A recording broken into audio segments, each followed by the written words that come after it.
Johnny Radio. This hour is brought to you by Scooters Plus on Summer Avenue. Now, here's your host, Johnny Radio himself, John Harden. When you hear the sound of coming, hear the drummers drumming, I want you to join together with the band. Yo, yo, yo. Welcome into a little Sports 56 happy hour. I am your buddy, Johnny Radio. I got Jay Morgan, Harder hanging out with me, and we got so much to discuss. My goodness. It is October. It is the second day of October. The months just get better. Locktober? Locktober, yes, Locktober. What's up? Shout out, by the way. Big shout out to our good buddy over at Paramount Sports, Lee Sterling. Killed it yet again. My man's in fuego. My pocket has been padded. We'll talk a lot about some sports games. We got to talk some SEC football. Did you see Ray Davis? I think he's still running. My man destroyed Florida. Did you catch any of that Kentucky-Florida game? John, that was a beatdown of epic proportions. Holy cow. My man Ray Davis, at one point in the game, on 7 carries, it was still in the second quarter, had 41 yards and a touchdown, and then he had over like 200 yards at halftime and 2 touchdowns. My dude just went off. They put like a graphic on the screen at one point talking about how many yards he had, and then the next play right after the graphic went away, he touted like a 60-yard touchdown run or something. I mean, just something ridiculous where they had to change the entire graphic over again. It was wild watching that. And then you had, of course, the fireworks down in Oxford. I still can't believe that. Jackson Dart played a great game. My man Quinshon Judkins did it. LSU, Ole Miss, that was a heavyweight fight, back and forth. Does Jackson Dart have the goods, dude? He does today. I'm going to say, I mean, he sure as hell did on Saturday. You know what I'm saying? He really did. He played a great football game. I mean, that was an insane football game. The Memphis Tigers this weekend. I mean, I don't get it. Talk about an insane football game, John. Dude, they just decide to shoot themselves in the foot all during the first quarter. You know what I mean? Like 17-0. It is looking completely ugly. And then all of a sudden, bam, man, Memphis takes off. You get the ball to rock, man. You see what happens. Good things happen. Tigers came back and got a big win against Boise State. I mean, that was huge. I don't know who's calling plays, John, but they should not be. I'm not going to say who it is because I don't know who it is. I've got an idea of who it is, but I'm not even going to say that, John. Whoever's calling plays, get them out of here. I mean, it is the worst play calling I've ever seen in my life. It is atrocious. It was. But I don't know who that is, so I'm not firing anybody because I don't know exactly who's calling plays. But whoever it is needs a little work, man. Or a different job. Speaking of play calling, man, talk about a different week from Ole Miss against Alabama last week to like lighting up the scoreboard. It was just a wild weekend in college football. Arkansas was very disappointing. Don't look now, but Texas A&M looks pretty different with Max Johnson, don't they? You saw that, what was it, in the second half of the game before that? He came out there and was looking good, too. Yeah, that's what I was like, man. It's a different football team. It's weird. I mean, Max Johnson, one of the best backup quarterbacks you can tell in football, and right now, Texas A&M's looking pretty good. That was a big win for them. We got all kinds of things to talk about college football. We got to jump deep up in the NFL as well. Like, is the NFL like confusing or what? Well, that's the way you have to watch the NFL, John, is every time you think you know something, you realize you don't know anything. You don't know jack, my friend. Yeah, this weekend, I mean, I do know one thing, though, I can tell you. My man, Fred Smith's son, Arthur Smith. I do, yeah. Coach of the Falcons. A real football coach, John. You're not going to say that today after their performance in London? He's got to know that Desmond Ritter is not the dude. Yeah, how in the world is this guy? I mean, they don't have anybody else, I don't think, necessarily. I mean, dude, go to, what is it? Is there backup Taylor Heineke? Oh, no, Heineke would be a huge step up then. I didn't realize that. Yeah, absolutely. Taylor Heineke's a legitimate NFL quarterback. Desmond Ritter is not. He's terrible. It makes me think, John. Now I got to look it up because if I'm wrong, I'm going to feel horrible. I think you're right because I did hear someone talking about Taylor Heineke this weekend, and it was definitely that game right there. Here's the problem, John. There is no way Arthur Smith is trotting out Desmond Ritter every week. There's just no chance. You can't do it. I think that somebody maybe that works above Arthur Smith. It is Taylor Heineke. Yeah, somebody that works above Arthur Smith. I'm going to go ahead and draw the conclusion here. Somebody above Arthur Smith is making the decision to trot Arthur Smith out. I mean, to trot Desmond Ritter out there every week. Because he is just not. Can we just say right now he's not an NFL quarterback? Not at all. But do you want to know who looks like a damn good NFL quarterback? Who's that, C.J. Stroud. Bro, Big win yesterday. Dude, go look at Bryce Young, the number 1 pick, and how bad things are going in Carolina for that little guy.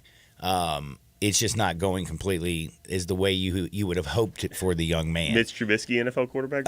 Man, hey, he got some playing time, and he might get a little bit more, by the way. He played a little bit this weekend. Did you see that? Because, Kenny Pickett was He might not be an NFL quarterback, John.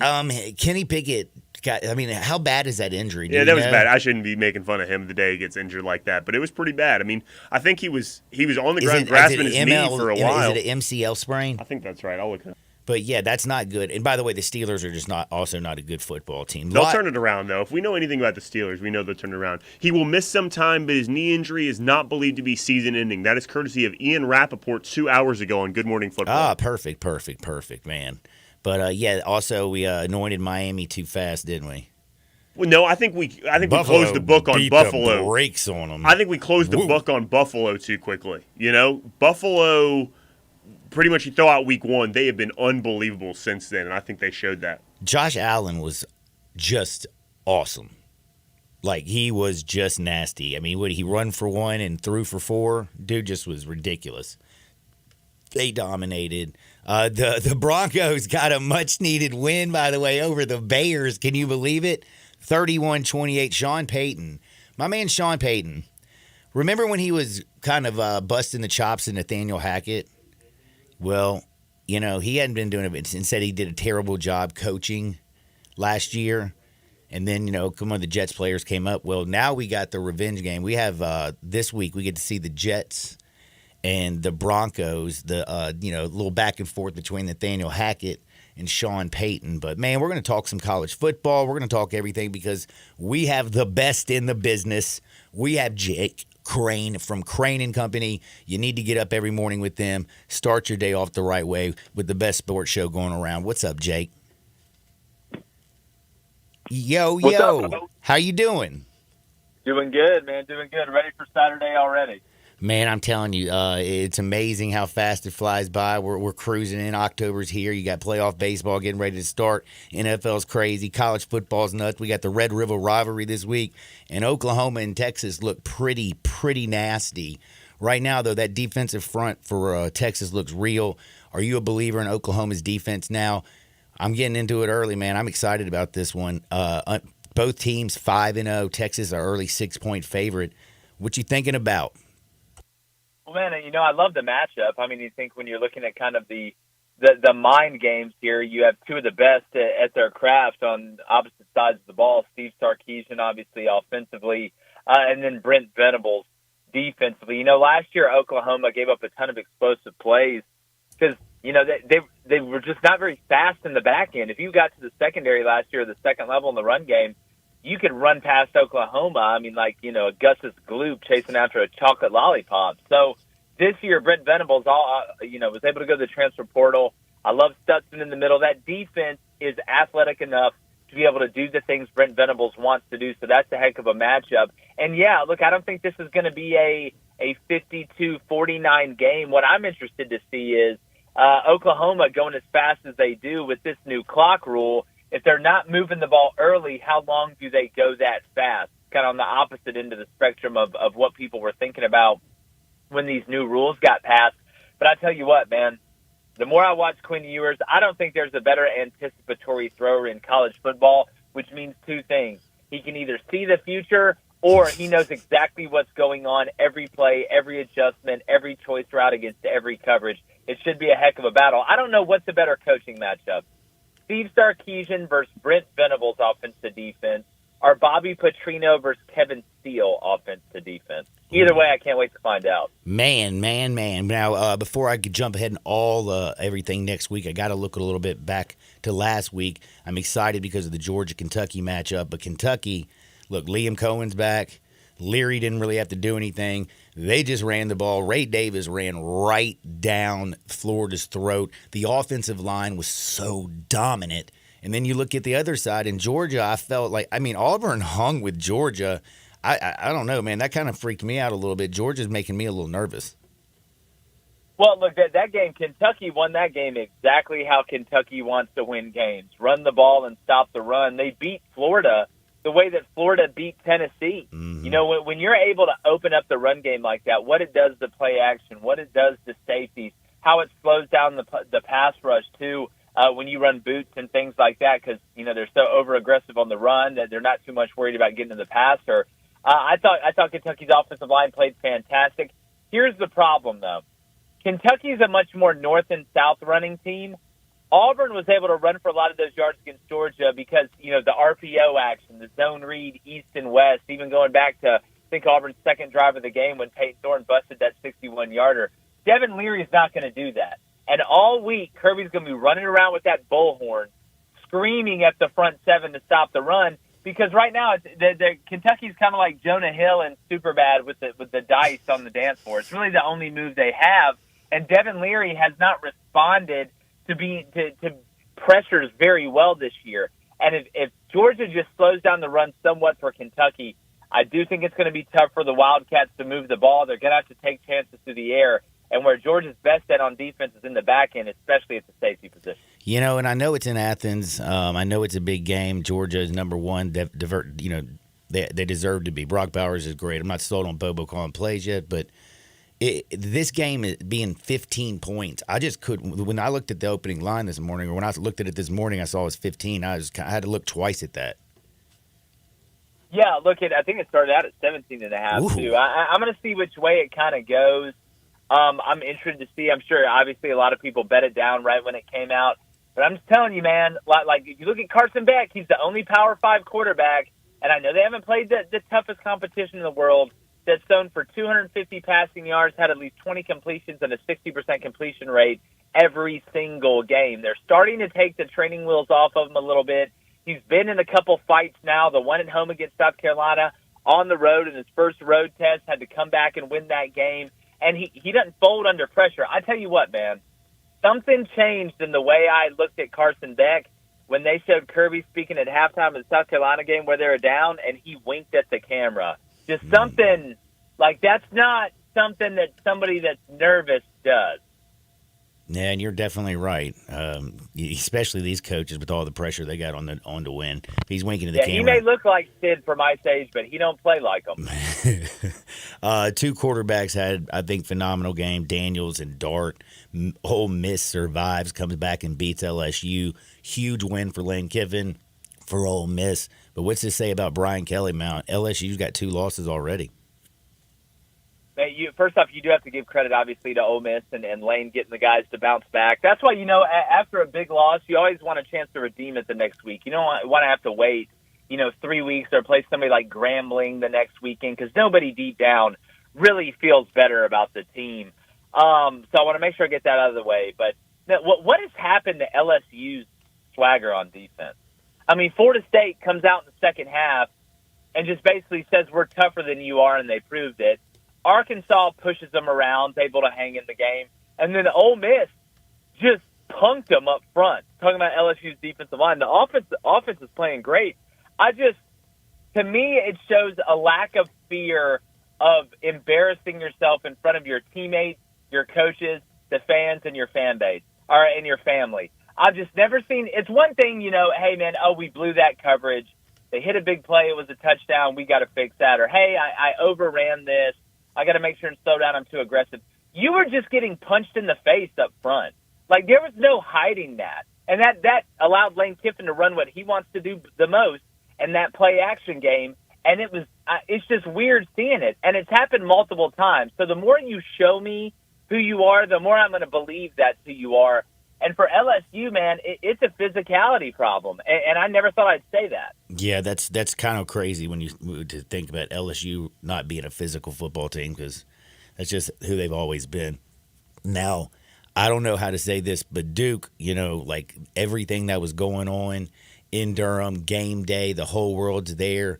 And like 4th down and 16. I mean, Notre Dame, Sam Hartman running around. I mean, that was a wild game. But did it also feel like Marcus Freeman in the second half was doing everything he could just to not lose?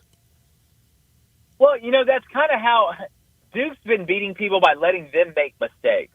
You go back to last year, the difference in the turnover battle. Duke doesn't beat themselves, and they make big plays in very opportune moments.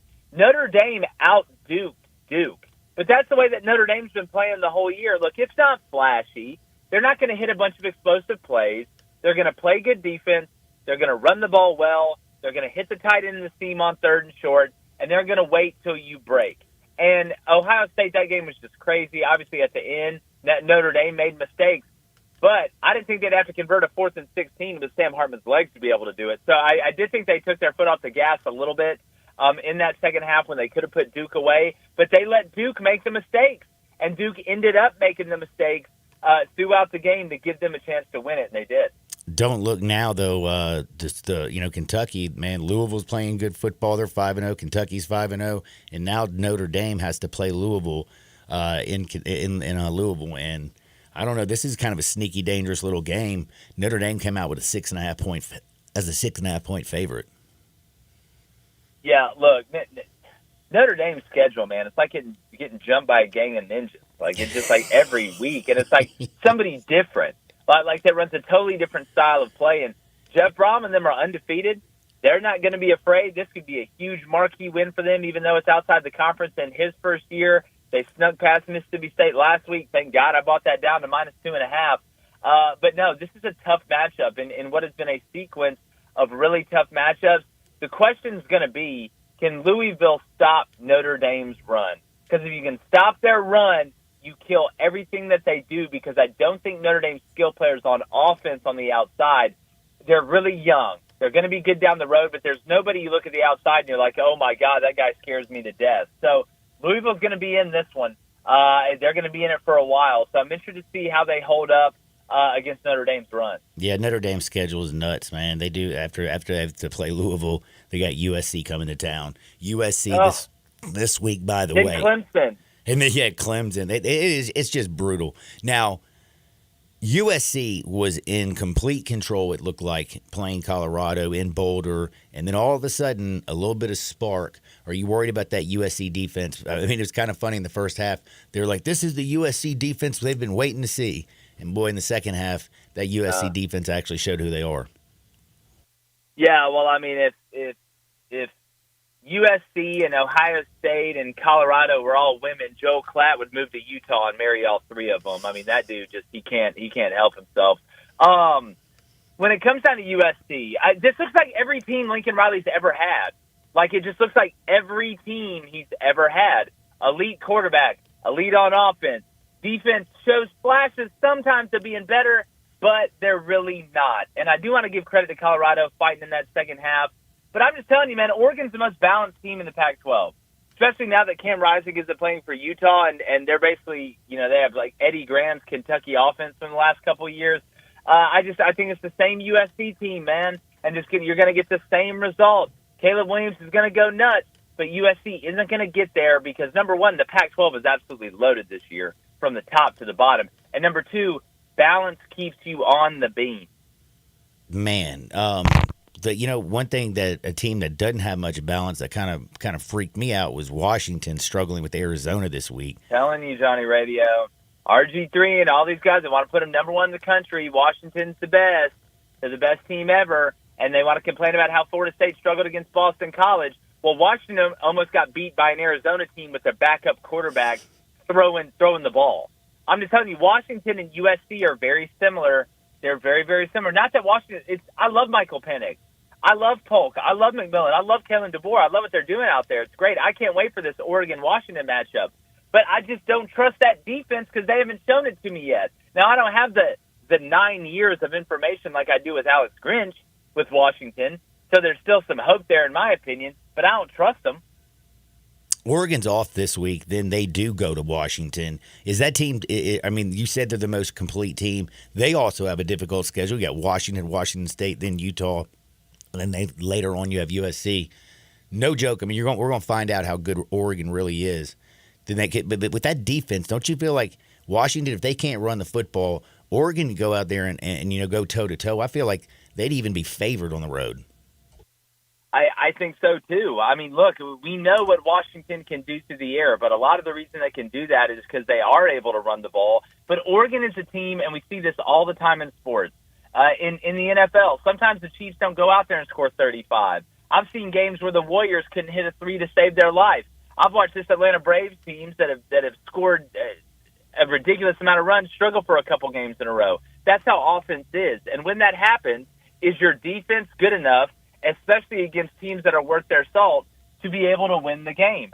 I think Oregon's is. I think it takes longer for Oregon to have to dribble with their left hand when it's not going good than it does for Washington or USC. The Pac-12's best chance of making the playoff is also their worst chance of making the playoff. They have a bunch of good teams. Michigan hadn't really played anybody this year, but when you look at them, do you feel like that's the best team in the Big Ten? Yes. Yes, I do. They return a lot. That offensive line is just so dirty. And J.J. McCarthy, man, I know, again, the competition hasn't been great, but his arm strength's improved. I mean, he's able to make plays. Now, he used to be able to extend the play and take off and hit guys in the intermediate or throw a ball that hung in the air for 3 hours and somebody go make a play. Now he's out there throwing laser beams left and right. I like this. They're an old team. They got as many as 7 offensive linemen that could go in the NFL draft. I think Michigan's the best team in the Big Ten. Man, I think you got the best thing going. I love starting my morning off. I'm telling you, just put on YouTube on your TV, bro. I put you on. I sit there, watch your brother Blaine and Dave. And, I mean, it's great. That's how everybody should start your morning. What do you got coming down the pipe this week?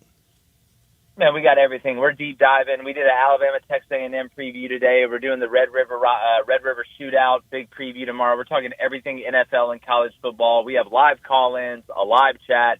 If you like talking ball, man, come hang out. I think you're going to enjoy it. Just go to YouTube. It's CRAINN Company. We're not hard to find, as Dion would say. Man, be blessed out there. Enjoy everything, you my brother. Too, bro. That's all right, man. Take care. That is Jake Crane. I'm telling you, check it out. Give him also a follow on Twitter at JakeCrane_.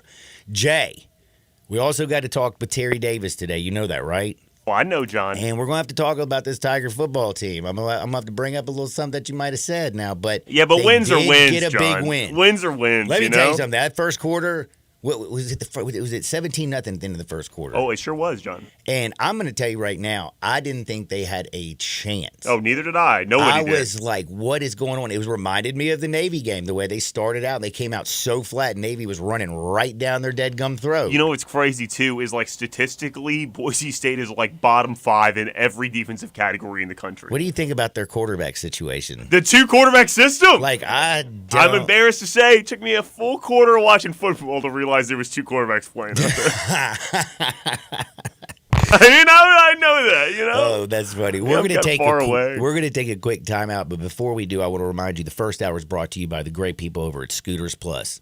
When you need parts to work on your gear, they got you. If you need them to do the repair, they got you. Plus, they have the largest showroom around. They got a blowout sale going on, a reduction inventory because they want to bring in a whole bunch of stuff for Christmas. You know what I'm saying? I'm telling you right now, you can also go over there right now, put down 25% on layaway, get that bad boy for Christmas, that gift that you need to get, super gifts, because you can get, of course, scooters and four-wheelers and UTVs and ATVs and dirt bikes and super motorcycles. I mean, they got side-by-sides. They got everything. If you want to do something in the outdoors, they got you covered. It's Scooters Plus at 3425 Summer Avenue. They're open, by the way, 9 to 6, Monday through Saturday. You can also shop online, check them out, look at their parts, their inventories. It's scootersplus.us. Back in 2 Shakes, talking Tigers with Terry Davis on Sports 56, 98.5 FM. We are real sports talk. Sports 56 WHBQ. Available on your radio dial at 560 AM and 98.5 FM, as well as around the world online at sports56whbq.com. Take us with you everywhere by downloading the Sports 56 app. And at home, just say, Alexa, play Sports 56. Wherever you are, stay tuned in to real sports talk. Sports 56 and 98.5 FM. What do you get when you have a dream, a beer, and a business plan? Meddlesome Brewing. Meddlesome's classic ales and lagers capture the true Memphis spirit. Strong, tenacious, and unforgettable. Meddlesome captures true Memphis spirit as well with community events including Ska-toberfest Saturday, October 14th with plenty of bands and plenty of brews like Memphis Style and 201 Hoppler. Meddlesome Brewing on Trinity in Cordova just east of Shelby Farms. On tap and canned packages. Meddlesome Brewing. Never settle, always meddle. Kevin Harlan here from Monday Night Football on Westwood One. The NFL Week 4 finale has the Seattle Seahawks flying east to take on the New York Giants. Quarterback Daniel Jones and the Giants are off to a 1-2 start, while the Geno Smith-led Seahawks will be hunting a third straight win. Join me and Hall of Fame quarterback Kurt Warner for all the action on Monday Night Football. Right here on Sports 56. Snap into action this NFL season with FanDuel, America's #1 sports book. Right now, new customers get $200 in bonus bets, guaranteed, when you place a $5 bet. That's $200 in bonus bets, win or lose. If you've been thinking about joining FanDuel, there's no better time to get in on the action. The app is so easy to use. There's a wide range of betting options, spreads, player props, over-unders, and more. Hey, in New York, right now I'm looking at all of the unders for Jets' offensive numbers. Passing yards, touchdowns, receiving yards. I'm looking at all of the unders in New York. So visit FanDuel.com/win and kick off the NFL season. That's FanDuel.com/win, FanDuel.com/win. FanDuel, official partner of the NFL. 21 plus and present in Tennessee. First online real money wager, only $10 first deposit required. Bonus issued as non-withdrawable bonus bets that expire 7 days after receipt. Restrictions apply. See terms at sportsbook.fanduel.com. Gambling problem? Call TN Redline 1-800-889-9789. Memphis' oldest restaurant, Coletta's, was established in 1923 to give Memphians the best Italian food possible. And I'd say they got it right. They are the creators of the barbecue pizza. It was Elvis's favorite, and I know for a fact that a large will feed one person all weekend. If you need to feed several, though, Coletta's caters any event. Choose from homemade lasagna, ravioli, Alfredo, primavera, and so many other delicious items you can't help but enjoy. Impress employees or clients and treat them to Coletta's for lunch or dinner. Plan ahead and get your holiday party booked at Coletta's. Elvis's favorite place to go eat with his buddies at the South Parkway location, and Coletta's even has an Elvis room dedicated to him. Call Coletta's on South Parkway at 948-7652 or Appling Road at 383-1122. Coletta's. It was Elvis's favorite, and it should be yours too.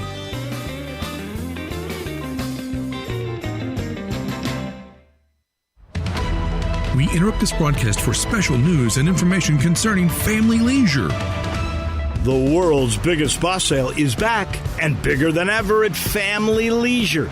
How is that possible? Well, let me tell you. You start off with 50 different spa models to choose from 5 different manufacturers. Then you throw in up to 30% off in-stock spas and swim spas. But is that all? Oh, no.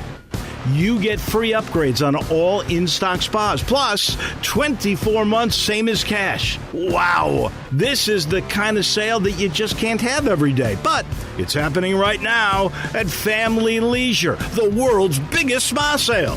Soak in the savings right now at Family Leisure, Witten Road and I-40. You know the place where family and fun come together. Please remain calm and walk. Don't run to Family Leisure. And now back to your regular programming. 5-Ash Roofing, it's what we do. Roofing and siding, gutters too. We're the pros you can trust to get it done right. Call on us. 5-Ash Roofing, the name to know. 5-Ash Roofing, the only way to go. 5-Ash Roofing, it's what we do. 5-Ash Roofing. Is that not the corniest thing you've ever heard? Can you believe I paid good money for that silly jingle? Well, the experts say make it memorable, and I think I got my money's worth. 5-Ash Roof Services, proud partner of the Memphis Tigers and the official roofer of the Tigers home team. 5-Ash Roofing, 367-0050 or memphisroofer.com. 367-0050 or memphisroofer.com. 5-Ash Roofing, it's what we do. We're here for you. Now, back to Sports 56 Happy Hour with Johnny Radio. This hour is brought to you by Scooters Plus on Summer Avenue. Here once again is Johnny Radio. Snap back to reality. Oh, there goes gravity. Oh, there goes gravity. Choke. He's so mad, but he won't give up. Daddies, he know he won't have it. He knows his whole back's in Welcome his back to a ropes. little It Sports don't 56 matter. Happy Hour. I'm your buddy Johnny Radio, hanging out with Jay Morgan. It is a Monday. We have so much stuff going on in October. We haven't even had a chance to get into it. I mean, we got playoff baseball starting tomorrow. You know that, right? Like tomorrow. Are you fired up? I'm so fired up. Man, because, there's one thing. We don't have football on Tuesdays and Wednesdays, and that's when we were getting back in our baseball thing. That's right. But now, man, it's baseball. It's going forward. I'm fired up. I am fired up. Everything's kicking off tomorrow. We also have, did you know, Grizzlies Media Day today? Yeah, are you going? Man, I'm here with you, brother. You know who is going today, though? He might be the only person in our station. I don't know who else is going. I shouldn't say that. But I know one person for sure at our station is going today. Zach Boyd, working media. Dig it. Dig it. Now, again, baseball tomorrow, 2 o'clock, Rangers and the Rays, the first game. You get the Blue Jays and the Twins. Then you have the Marlins and the Phillies. So playoff baseball tomorrow night. Oh, yeah, we have the Diamondbacks and the Brewers somewhere in there. I almost forgot about them. You know what I'm starting to do? I tell you what, the Marlins have no chance. But I do like, John, I'm going to start getting into handicap in tennis this week, too. We need something alternative to football to bet on during those Tuesdays and Wednesdays. And while baseball is going on for the month of October, we're going to be out of stuff. In November? Yeah. So figure it out. So I'm starting handicap in tennis today. I'm going to have some bets for us. Man, don't that's you worry. my homie right there, Jay Morgan, getting me bets. It's time to talk about what the Tigers did this weekend.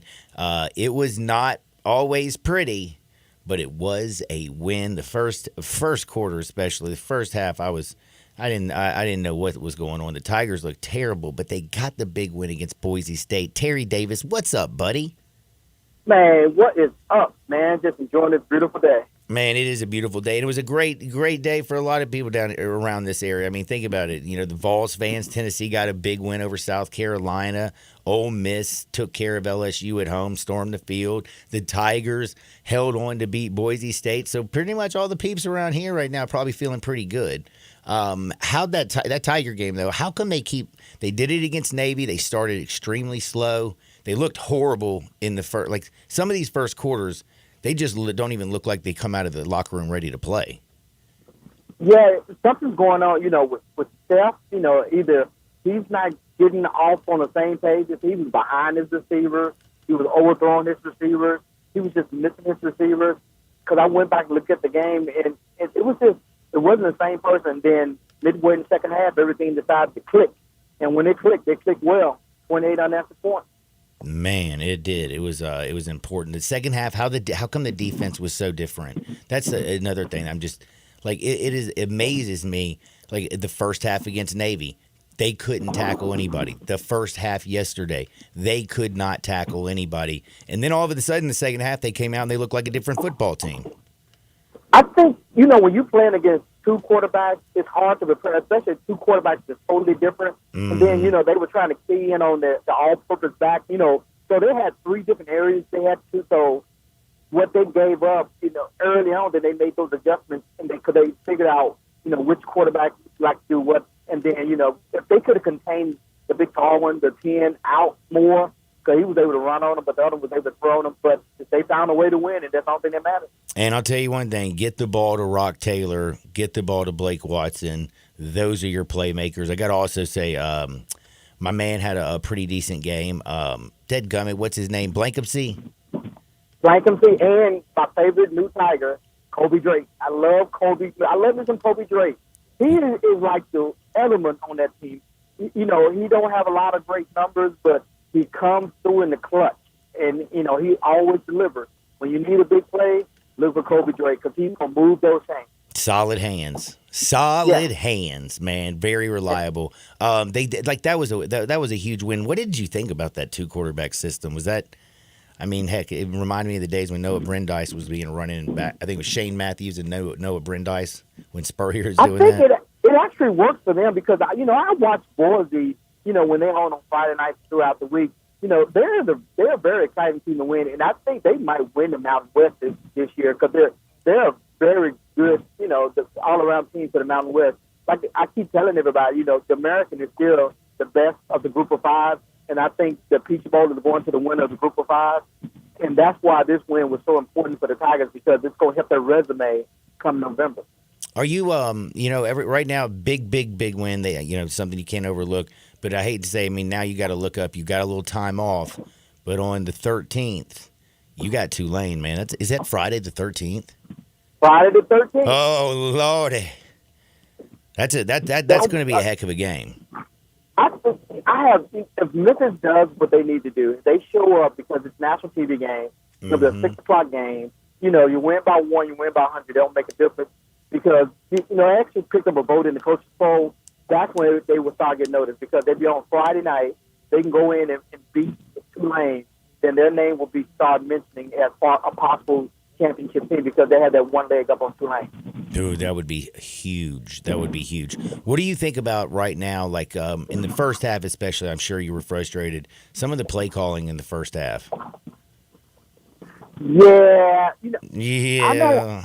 I don't never agree with when it's 4th and 1 or 3rd and 1 coming from the shotgun. I always hated that call. And when they did that 4th and 1 from the shotgun, even when I was on the field, I just knew that was not going to be a good call. Some of the stuff they do, it frustrates me. But some of the other stuff they do, I just don't get it sometimes. I don't get paid to coach, and I know they looking at something that they see that they can exploit. But sometimes the blind man can see that what they're going to do is not going to work. Well, big game for the Tigers. They got the dub, 35-32 over Boise State after trailing 17-0. And, man, it was a big comeback win for the Tigers. Now, Tulane is on the Friday the 13th. That's going to be a wild one coming up next. But I got to ask you, man, hey, it's Grizzlies Media Day. What's going down, my friend? Man, you know what? The health and wellness of this team is the only thing that makes a difference. Is Desmond Bain going to be healthy? Is Steven Adams alive? Is he going to play a game this year? It's all about health and wellness. And we finally going to get Derrick Rose to talk to the Memphis media as a Memphis Grizzlies. Man, that's going to be nice. And then also, we're going to get used to some Marcus Smart. Just a little sidebar. I'm going to try and stick with the Grizzlies, but damn, did you see? The NBA is making some noise lately. Dame goes and joins up against Giannis. Drew Holiday goes out to Portland, then all of a sudden Portland sends Drew Holiday to the Clippers. Damn, now who's the best team in the East? Best team in the East is still going to be Milwaukee, man, because Milwaukee with Giannis, they was already top 2 without Dame. You put Dame on that team, even though you're going to lose a lot with Drew going out, but you're going to gain more with Dame being in there. Because Dame Dollar, that dude, he comes through in the clutch. He's a clutch primetime player. All right, today, one of the big things, what are you going to find out? Are you going to find out how healthy Steven Adams is? No, the Grizz don't lie to it. They're going to tell us no update. I'm just keeping it real, man. You're right. You're so right. And I'm stoked, Derrick Rose is going to be there. I'm kind of curious, man. Everybody going to be talking about Ja today? You know what? There's nothing to say because Ja's not there. You can always ask him, but you don't know what – they already know that Ja's not going to be there for 25 games. So they just going to go out there and do what they do because they're professional, They have 2 all-star potential even without Ja being out there. So this team will find a way to win with Marcus Smart being out there and Derrick Rose, he can give his all for 25 games. And if he breaks down out there, we good. We just need him in for that filler patch for 25 games. And he can leave it all on the court for 25 games. After that, he can go to the retirement home or just take a seat in the mentorship. Take a seat on the mentorship until Memphis get over this hump.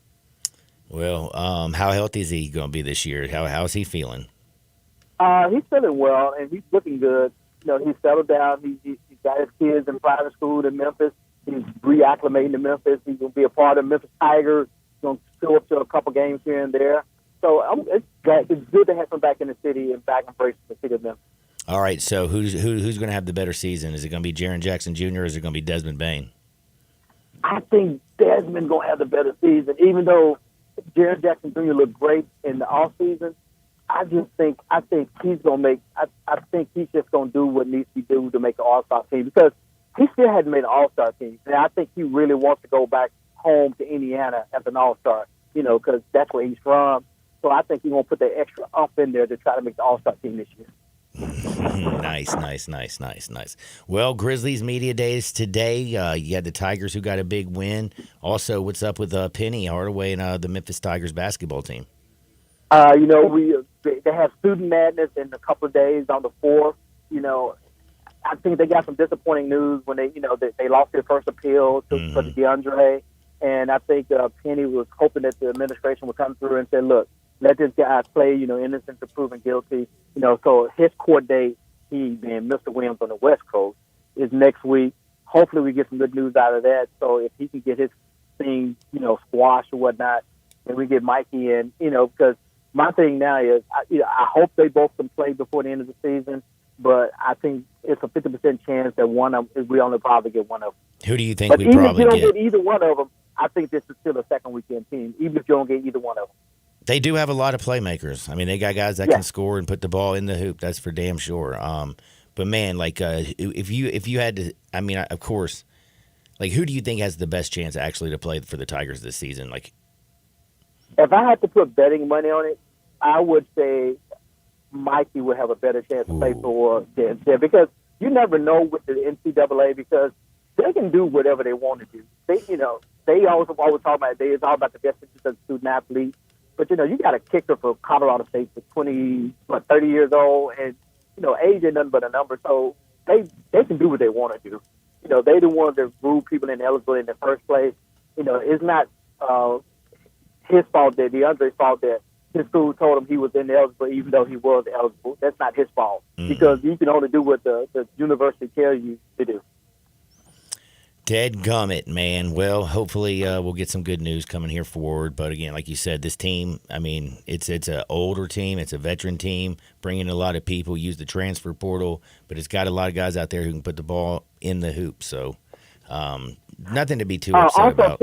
Also, don't forget, MAC action starts this week. So Wednesday and Thursday and Tuesday, football. MAC action. Oh, man. Well, what about the playoffs, too, man? We got baseball. I mean, everything's going so good.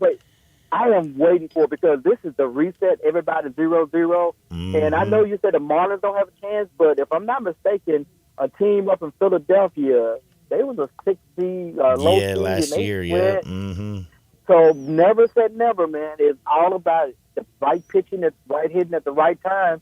In a 3-game series, anybody can win. So, I'm looking forward to every one of these series, man. I can't wait to get started.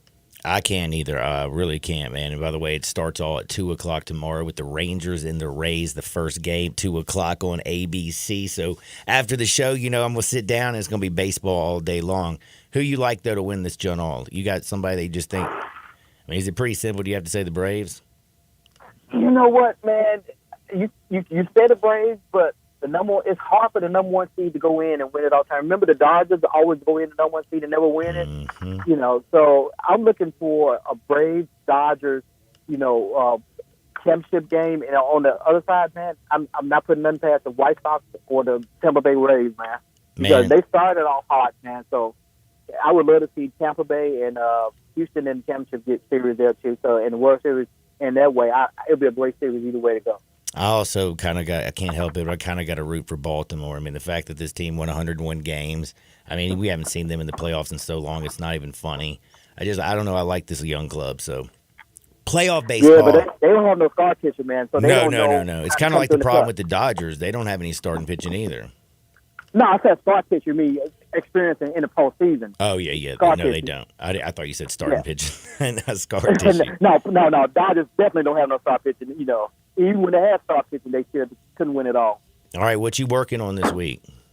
Tiger basketball, Tiger football is taking a week off, and high school football is getting hot and tight, man. So it's nice, man. It's good to be back, and it's good to go see those Lady Tigers and Memphis Tigers this Wednesday night. Man, dude, be blessed. Continue the good work. Read your work at Tri-State Defender. Follow him at Terry D515, and always listen to him on Mondays. Have a blessed one, Terry. All right, talk to you later, my brother. Man, that is Terry Davis covering the Tigers, the Grizzlies, pretty much everybody in the Mid-South. Now, we are going to take a quick timeout, but I got to remind you, did you look good this weekend, Jay? Did you style and profile it when you went to the Tiger game? Oh, yeah, I had great cowboy boots on, John. You know where I got them? Man, Frontier Western Store. 5880 Goodman Road. Jay went down there and he got his. Chaz has got hers. All the kids are out there. All the young, well, I guess I can't really call her a kid, but see, that's great because they have a ladies' boutique. They have a children's department. Anybody can shop at Frontier Western Store, and you know they have the largest boot showroom around. Western boots, work boots, dress boots, cowboy boots. They also have shoes. They got Hey Dude. They got hats. They got jeans. They got it all. But if you can't get down to Frontier Western Store in Olive Branch, you can shop online at frontierwesternstore.com. They ship your order within 24 hours, and any order of $75 or more is shipped absolutely free. Frontier Western Store and frontierwesternstore.com. Back into Shake Sports 56 98.5 FM. Join the voice of the Tigers, Dave Woloshin, for Wolo and Friends. Weekday mornings from 10 to 11 here on Sports 56 and 98.5 FM.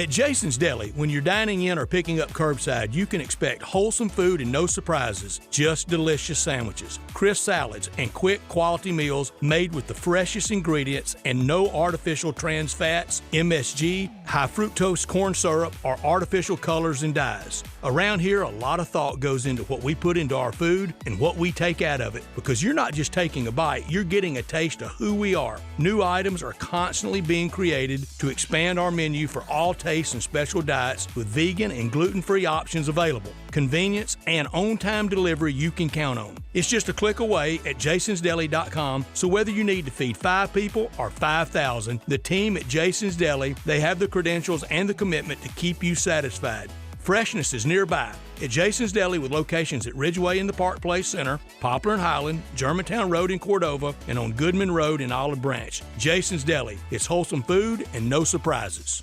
WeatherGuard, the name that stands for unmatched security in truck boxes, is now making a name for itself on the NASCAR Craftsman Truck Series circuit. WeatherGuard is the official sponsor of the safety and security work crews at Speedway Motorsports tracks across the country. Engineered to meet the demands from job sites to race sites, WeatherGuard truck boxes feature double welded seams, weather-tight seals, and high security latches and locks. If it's a job worth doing, it's a job worth WeatherGuard. Learn more at weatherguard.com/truck. Grapevine Liquor and Wine has the largest selection of bourbon in North Mississippi and wines from all over the world. Let Jimmy the Delta Boy help you select the perfect spirit or wine to impress. Whether you're looking for the best price or a certain flavor profile, Grapevine Liquor and Wines has it. If you want good southern treatment and the hottest prices, Grapevine Liquor and Wine, Getwell Road, South Haven. Hotty toddy, gosh almighty, where do you get your bourbon? Flim flam, bim bam, Grapevine, by damn. This new Wendy's Frosty flavor is way too exciting to keep under wraps. It's a brand new, first-of-its-kind flavor. Get this, pumpkin spice. I know, right? It's so good. It's rich, it's cozy. It's the perfect flavor for some fall Frosty time. Watch, everyone will see it and jump on the bandwagon. Grab a never-before-seen Pumpkin Spice Frosty or Pumpkin Spice Frosty Cream Cold Brew today when you choose wisely. Choose Wendy's. Limited time only. Participating U.S. Wendy's. Vanilla Frosty is temporarily unavailable. Homer Skelton Hyundai Genesis in Olive Branch has an offer you can't refuse. They will pay you to do business with them if you want luxury. And I'm talking the Genesis G70 car. If you would love to have that kind of new technology, they will give you a $1,000 rebate when you finance with Genesis Motor Finance. In other words, they'll pay you $1,000 to do business with them, and you get brand new luxury. You can't beat it. That's Homer Skelton Hyundai Genesis, right at the corner of Craft Road and Highway 78 in Olive Branch. Homer Skelton Hyundai Genesis in Olive Branch, where customer retention is amazing. There's a reason. They take care of you with a team that's been together for a long time. Whether it's finance or whether it's service, you can't beat them. Homer Skelton Hyundai Genesis. Now, back to Sports 56 Happy Hour with Johnny Radio. This hour is brought to you by Scooters Plus on Summer Avenue. Here once again is Johnny Radio. Snap back to reality. Oh, there goes gravity. Oh, there goes rabbit. He choke. He's so mad, but he won't give up. Daddies, he know he won't have it. He knows his whole back to these ropes. It don't matter. He's dope. He knows that, but he's broke. He's so stagnant. He knows when he goes back to this mobile home. That's when it's. Welcome back to a little Sports 56 Happy Hour. I'm your buddy Johnny Radio. Jay Morgan Harder's hanging out with me. It is a beautiful Monday in the Mid-South, man, and we got football tonight. We got playoff baseball tomorrow. Grizzlies Media Day is going on. All kinds of great stuff going on in the world of sports. Absolutely love the months. Now, me and Jay on the other side, we've got Hardwood at 12:30, of course, but we're also going to break down tons of NFL action. We have Seahawks and Giants tonight. Seattle only a 2.5-point favorite. Again, we talked about the NFL. Dang, you're kidding me. It's wild. What? You didn't know that's the line? I saw it move for the so I took it at 1.5 on last Tuesday. Giants plus 1.5. Oh my goodness! And then it moved to Giants being favored by 1.5, and I was like, oh, that's awesome, big time. And now it's moved again to the Seahawks back to the Seahawks by 2.5 right now. Is this the time to double down, John? I don't or should know. I not Man, be doing let me things tell you like something. Saquon Barkley's ruled out today too? This is a game that to me doesn't make any sense. I feel like that Giants secondary will get absolutely exploited by Metcalf and Tyler Lockett. I think Kenneth Walker's going to be able to run on the Giants as well. I think Seattle's the better football team, but that line to me I know it's in East Rutherford, New Jersey. That's what I'm saying. At some point, Brian Daboll is going to start coaching football. You know, he can manufacture wins. And at some point, that's going to start. And I think it's going to start tonight, John. You got Peyton and Eli on the call, so you got Eli Manning. He's going to be wearing his Giants garb tonight. Like you said, it's in MetLife Stadium. We're playing in East Rutherford, New Jersey. You have to expect it to be maybe a little bit of football weather. I don't know what the temperature's going to be. I'm going to say 60s or 50s or something. So we're talking football weather in East Rutherford, New Jersey. I'm on the Giants tonight, John. Man, I just remember. Be a better bet out there than that, I just remember when I went out and watched, Seattle go into, Detroit and beat a pretty good Lions team. The Panthers aren't any good. But they dropped, I think, almost 40 on the Panthers. Sorry, team. I don't know, man. This Giants team, I just obviously have no faith in them. Yeah, and I think that's almost the reason why I want to bet them the most, their offensive line is terrible. Yeah, no, Evan Neal's the worst offensive lineman I've ever seen in my life. And when you have a bad offensive line and you don't have Saquon Barkley and you have to put this on Daniel Jones's on his shoulders to go out there and get you a win. He can scheme you. Daboll can scheme you some offense, though, John. He can scheme you some offense. The only thing they got is a tight end. Poor Daniel Jones, man. I like the quarterback, though. Here's another thing, too. You think he's going to run a lot tonight? Well, probably he has to. Maybe a little bootleg action. The other thing with me for the Seahawks, too, is like you said, the Seahawks have looked impressive at times as well, but not super overwhelming, like losing to the Rams in Week 1 at home, for instance. It was Week 1. And the Rams team won again yesterday a nice comeback from Matt Stafford. And I threw up Buffalo's Week 1 loss, but dude, by the way, man, Buffalo, they lost to the Jets. Remember, Week 1, it was September 11th, big game. Aaron Rodgers goes down. They still lose, and now they look like the best team in football. And then it took a big third quarter against the Panthers, and then which the Panthers then started scoring again in the fourth quarter to make that kind of a football game again last week at home. So I don't think the Seahawks are this overly dominant team necessarily. And so and everyone, no one is lower on the Giants. The NFL fans are so low on the Giants right now. It makes me really like them tonight at home. I just trust Daboll. Primetime game. We're underdogs. Give me the Giants, man. Man, I will say, I do also, as bad as the Giants' offensive line is, the Seahawks' offensive line is extremely banged up. That's great for the secondary, too, because that's why they're getting thrown at so much. I feel like that's why the Giants are getting thrown at so much. All damn day. That's right. Yeah, well, we got a little Monday Night Football. We're going to also talk tons of NFL on the other side. We're going to break down what we saw this week. After last night, what do you think about Taylor Swift in the NFL? I think that they are taking you know what, John? Not even the best relationship on the Chiefs. How about that? You like Brittany Mahomes and Pat Mahomes? How about Patrick Mahomes and Andy Reid? Best relationship on the Chiefs. How about that? That's a pretty good one. It's a little zig alls or zagging. Oh, by the way, I will tell you something. Last night when Pat Mahomes was running, and he did make the right football play, and he slid. If you had now Kansas City and you laid the 8, you're probably very upset that he made the correct football play. But, man, when that man slid down, you would have think that the greatest thing in the world happened. I jumped up, man. I was screaming at the television, yes, because I thought I thought they were going to come in backdoor cover. Thank goodness I got them Jets. Thank goodness.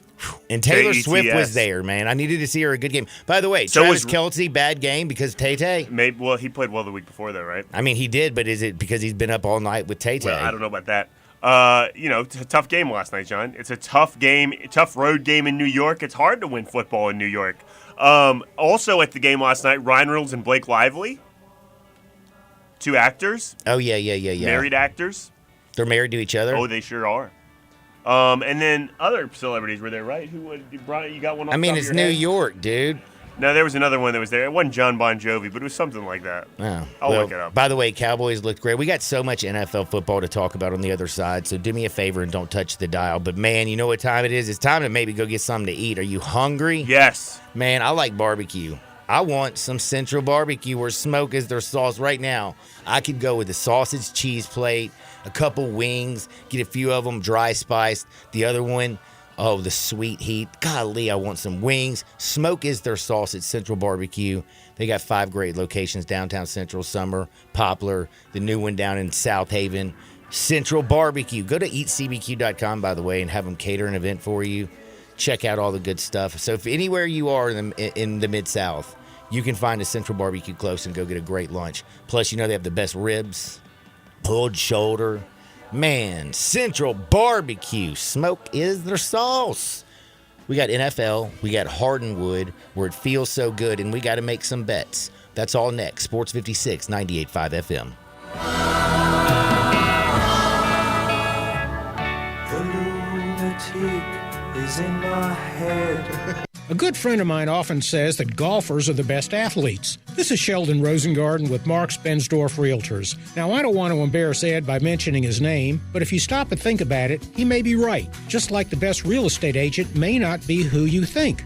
Like a left tackle in football, a golfer hits it hard off the tee. Like a sprinter, the golfer walks down the fairway to reach his ball. Then like a quarterback who wants to connect with a distant target, the golfer hits the ball again, and in my case, again and again and again. So if you or someone you know is thinking of selling a home, draft your team by interviewing the players. Find out who will block that offensive lineman from knocking your deal down. And find out about the Shell Bucks option play. When interviewing, call or email me to find out why people often say, when you want the job done, call Shell Done. You can reach me at 483-0546 or memphisrelocate.com. That's 483-0546 or memphisrelocate.com. Do it now and don't fumble that ball. Nestled in the heart of East Memphis, located corner of Park and Cherry, is a beautiful residential neighborhood. I'm here at Town Village Audubon Park interviewing a new resident, Carolyn. Share with us why you chose Town Village. Well, if your parents or special friends need to make that big move, let me share with you my experience. It was tough for me to leave home, but then I discovered Town Village. I would like to highly recommend Town Village to you and your loved ones. After looking at all the amenities and meeting all the people and staff, I was hooked. From restaurant, bistro, 3 meals per day, housekeeping, transportation, security, health care, physical therapy, exercise room, and even a heated pool and spa. Come see us and make your new home at Town Village. Visit us and call Daniel at Town Village Audubon Park at 901-374-7342. There's no place like home, Town Village. When you walk into Genesis Diamonds, it's jaw-dropping. Hey, it's Eric Hasseltine, and Genesis has a gorgeous showroom with more fine jewelry than you've ever seen in one place. No commission salespeople and no stress whatsoever. Genesis Diamonds is a whole new, refreshing concept in jewelry shopping that people here are absolutely loving. And they specialize in diamonds, so they have every size and every shape diamond you can imagine, from a half-carat to 20-carat diamonds, rounds, ovals, cushion cuts, princess cuts, emerald cuts, pear shapes, you name it, they've got it. And And you can choose from natural diamonds or lab-grown diamonds. The prices will shock you. Genesis is a disruptor. They came here to expose high jewelry markups at other stores and pass the savings on to you. Genesis is a game changer, and it's not just diamonds. Check out Genesis' amazing selection of luxury pre-owned Rolexes with all the hard-to-find models. Don't buy jewelry anywhere until you see what Genesis has brought to Memphis. They're on Poplar at Perkins Extended in Poplar Commons. Genesis Diamonds, the official jeweler of the Tennessee Titans. Sports and blinds, they just go together. And right now, all Sports 56 listeners get $50 off any order at Blinds Etc. South. Real wood, 3.5 to 4.5 inch plantation shutters made in the Mid-South are always affordable at Blinds Etc. South. And now get $50 off your order. Get your free in-home consultation at 901-681-0225 or go to blindsetcetera.southllc.com. Upgrade your home with custom-made plantation shutters and window treatments from Blinds Etc. South. Homer Skelton Hyundai Genesis in Olive Branch has an offer you can't refuse. They will pay you to do business with them if you want luxury. And I'm talking the Genesis G70 car. If you would love to have that kind of new technology, they will give you a $1,000 rebate when you finance with Genesis Motor Finance. In other words, they'll pay you $1,000 to do business with them, and you get brand new luxury. You can't beat it. That's Homer Skelton Hyundai Genesis, right at the corner of Craft Road and Highway 78 in Olive Branch. Homer Skelton Hyundai Genesis in Olive Branch, where customer retention is amazing. There's a reason. They take care of you with a team that's been together for a long time. Whether it's finance or whether it's service, you can't beat them. Homer Skelton Hyundai Genesis. Do you know one of the best things you can do for your employees or family's health? Provide Arctic Clear bottled water. Arctic Clear bottled water is your locally owned and operated bottled water provider. Arctic Clear is 100% natural spring water with free delivery and setup, dependable service, and no long-term contracts. What an easy choice. Call Jeff Manus today, 901-382-2363, or visit arctic-clear.com. Arctic Clear bottled water. Call now, 382-2363. That's 382-2363. We are Sports 56, WHBQ Memphis, and W253DF Memphis, Flynn Broadcasting Stations.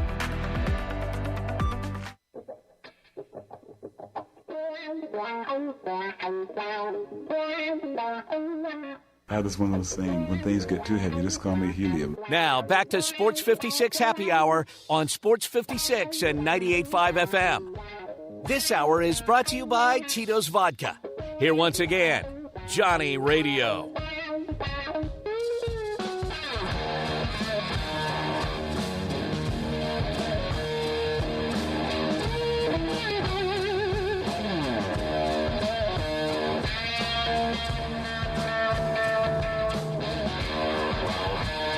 Welcome back to a little Sports 56 Happy Hour. I'm your buddy Johnny Radio. Jay Morgan Harder's hanging out with me. You know, Hour 2 is brought to you by Tito's Handmade Vodka. When life hands you lemons, don't freak out, don't fret, don't stress. Just make a lemon drop. But always make sure it's with the best. Tito's Handmade Vodka. It is gluten-free, 100% gluten-free, made from all corn. 6 times distilled in classic copper pots. Very unique flavor, slightly sweet with that black pepper note. It balances everything out, whether you're crafting a cocktail or you're drinking it neat. Get your Tito's on today. Time to talk a little NFL football with Jay Morgan. NFL, greatest game in the world, Jay? I love the NFL, man. Man, it's just like, it's like Christmas in, what month is it, October? It's like Christmas for like 4 months, bro. It 5 really months. Is. Oh, no, because it goes all the way into NFL. February, man. Do you know how many times I put on caps lock on my phone and to some buddies I just send this league whenever anything crazy happens? I love it. Well, we are now, we're almost got the 4th week in the books. Yeah, one more game, right? What have we learned so far? We've learned that the Nothing. AFC is, I think we've learned a lot. I've learned this, and I'm just going to stick in the AFC East real quick, that I know that Mac Jones' first 2 years, his completion percentage, the touchdown to interception ratio, like he's done things that are actually technically historic for rookie quarterbacks. He threw one of the worst passes I've ever seen yesterday. But now, when I'm saying this is he ain't no rookie quarterback. He needs to take a little step up. This is a team that has scored only 55 points this season. Do you realize that? Oh, yeah, John, they're struggling. 4 games. They have won 1 game. You know who the only team they've beaten this year?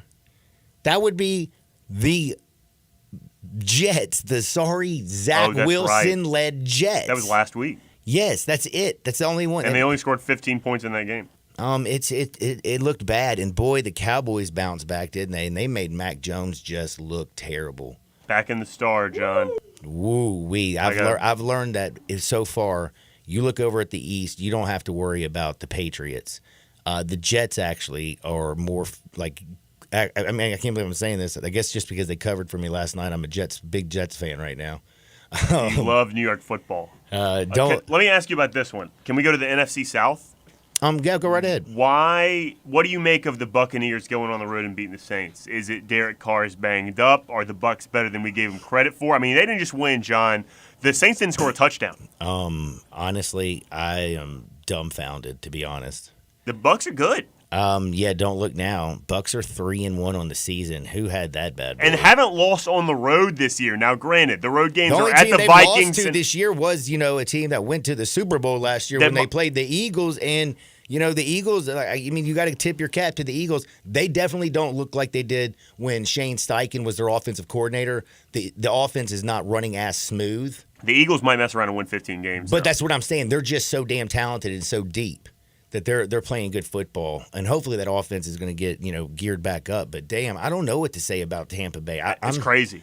I'm shocked. Now I can also say they did beat the Vikings and the Bears. That's what I was about to say. The two road games they haven't lost on the road. The two road games they won were at the Vikings in Week 1, and then last week. That's a divisional game on the road. Dude, that's what matters. That. Dude, Tom Brady always would lose to the Saints. It felt like when he was playing with Tampa Bay in New Orleans. Remember? No kidding. And, man, you got to tip Derek Carr. Coming off injury last week, so he's a little banged up maybe. He didn't look good. He did not look good. He wasn't throwing the ball well. He would look that Tampa Bay defense and that secondary looked like all world against Derek Carr. Seriously. Now, he looked very sad. He goes, this is not up to our standard that we set it for ourselves as a team, as an organization. That's an exact quote there. Man. But he was very sad. classic, whenever Derek Carr is very sad. What do you think about the play of Baker Mayfield? Is this... he's playing well right now. And the thing is, I heard honestly, you can't say poor things about his play. He's getting the ball to Mike Evans. He's getting it to Godwin. That's what people are saying is if you give Baker Mayfield or a quarterback like that good weapons, he is willing to make questionable decisions to throw the ball to the dudes. Well, he's only thrown 2 interceptions this year. And so it could be that he's making good decisions. It could just be that he's throwing to the dudes. He's you know what I throwing mean? to some dudes, You man. throw to the dudes and they'll catch it. That's like what Jamar Chase was reeling yesterday after their loss, saying that I'm always bleeping open. You got to throw me the ball, man. You got to throw, and that's one thing you can say Baker's small. He doesn't have necessarily the intangibles other guys have. He's going to throw the ball to the players that he knows are the best receivers on the team. One thing you have to say about Baker, he's also going to go out there and fight his little tail off. No doubt, he's a fighter, and he's going to give you 100. He'll talk his ish to the defensive and players. He's talking trash, and he's running around, and when he's doing Baker Mayfield things,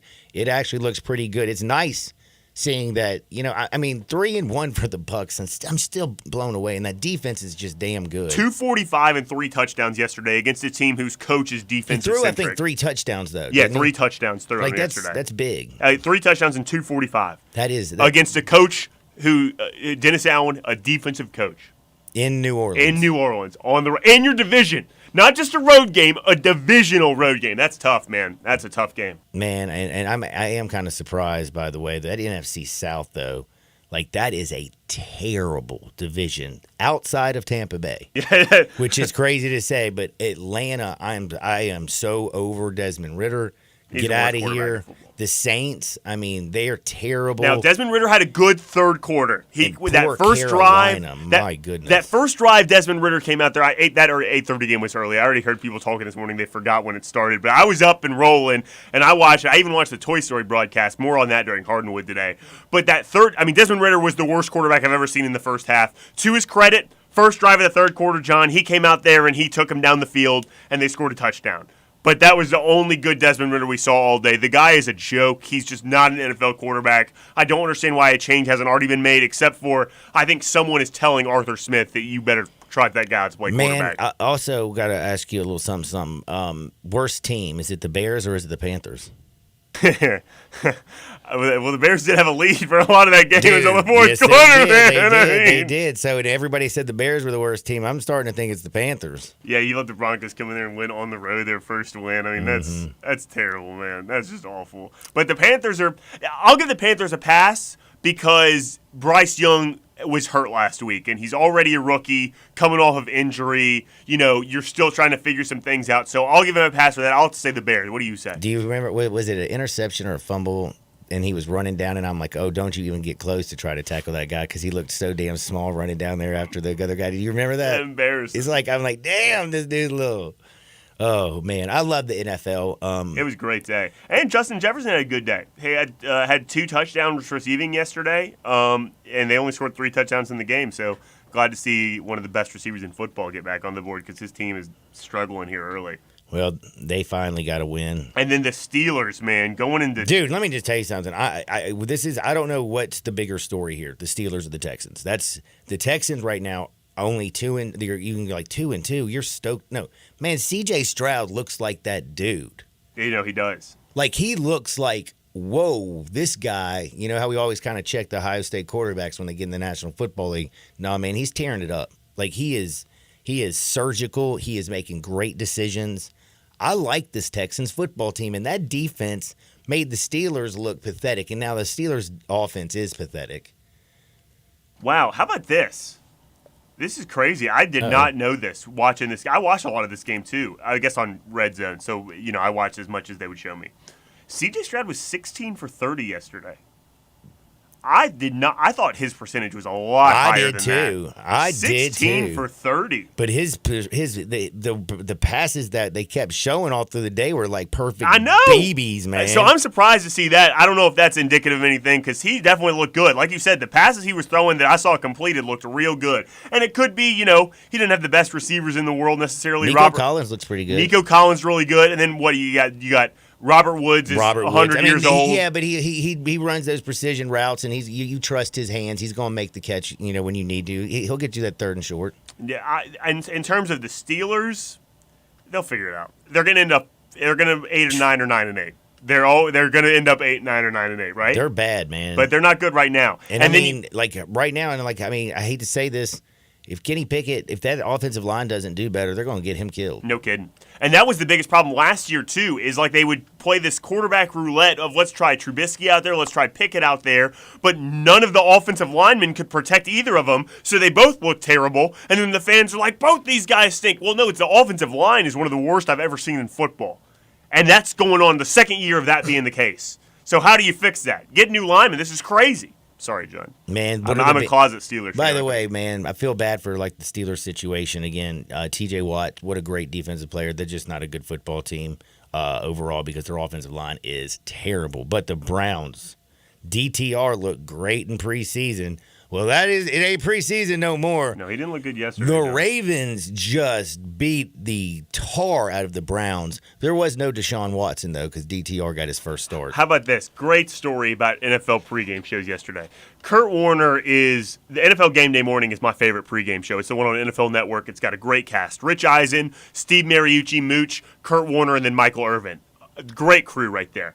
Yesterday, when they're doing picks, they do something called Lone Wolf. If you're the only person to pick a game, you put on a little wolf head and you go, oh, oh, oh, oh, and you howl at the moon when you're the lone wolf, okay? Right. So yesterday they're picking Ravens-Browns, and Kurt Warner was prepared to lone wolf the Ravens. But then they announced that Deshaun Watson isn't playing, and everyone flips. So everyone picks the Ravens, and Kurt Warner goes, you know, I wanted to lone wolf this game. I was going to lone wolf the Ravens. I'm flipping too. I'm lone wolfing the Browns. What are you, an idiot? They just showed you the starting quarterback, who hadn't been great so far, but was a lot better than Dorian Thompson-Robinson, isn't playing. And you're like, you know what? The starting quarterback's out. I was going to pick the other team. Now I'm picking the Browns. I mean, Kurt Warner sometimes, what an idiot. A terrible movie, too, that's associated with him, please. Man, what did you think also about how that Commanders team's pretty feisty, aren't they?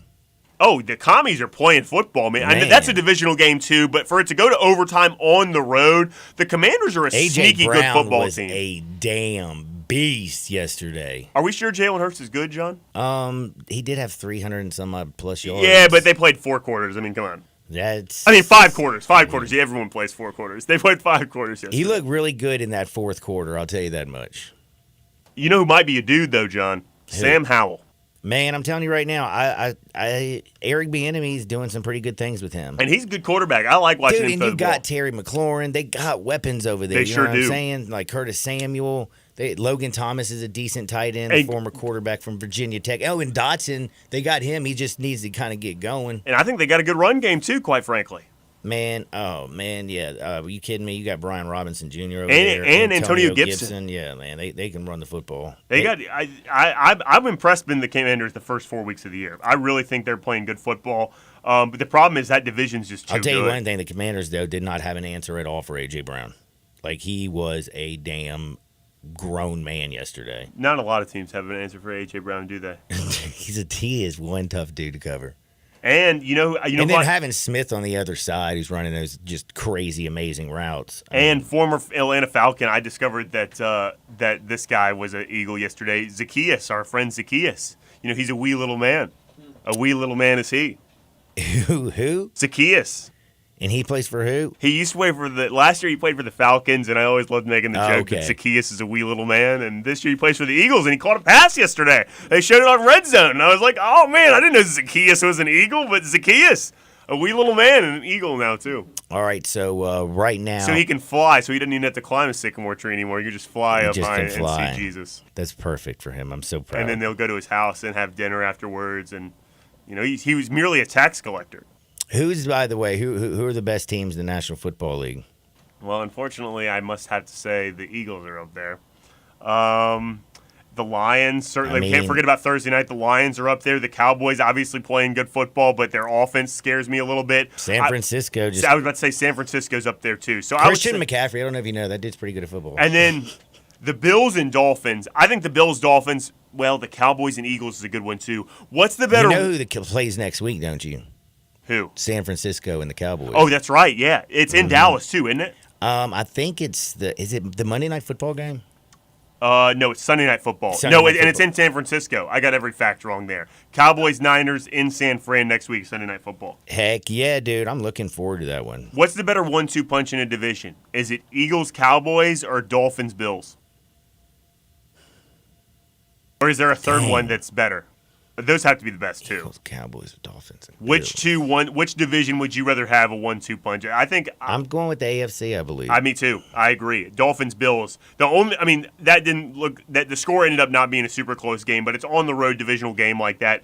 I trust both of those offenses and defenses a lot more than I trust both the Eagles and Cowboys offenses and defenses. Do you trust Kansas City this year? Yeah, I guess. I don't really know. I need to see more from Kansas City, right? Don't you think? I feel like, yeah. I definitely do. Because what did I hear someone say? I'm just going to regurgitate other things I heard people say. They were talking about the defense. Is, getting Chris Jones back. Look at this. This doesn't make any sense to me because usually these weighted schedules, it fixes things. But you lost to the Lions in week 1. After that, you've played the Jags, the Bears, and the Jets.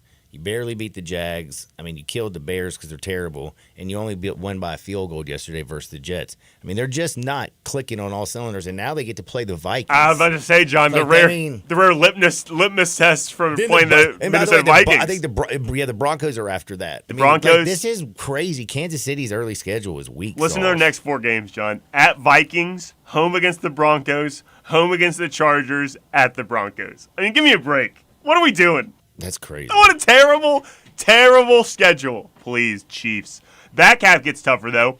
Dolphins, Eagles, at Raiders, at Packers, Bills. That's a tough stretch right there. I mean, the Raiders is a divisional game, so you have to play them. But we haven't even talked about the AFC South, really. I did talk a little bit about C.J. Stroud, but I'm curious. I called the Titans. I want to take credit for that now because we knew I can't believe it. Yeah. We knew that the Browns had a great defensive line. 2-2 now in the AFC South. We knew the Browns had a great defensive line and were going to abuse the Titans' O-line, but the Bengals did not have that same defensive line, and everyone was all over the Bengals. Do not pass up the opportunity to take Mike Vrabel as a home dog. He's covered and won both of those games that's happened this year, and it happened against yesterday.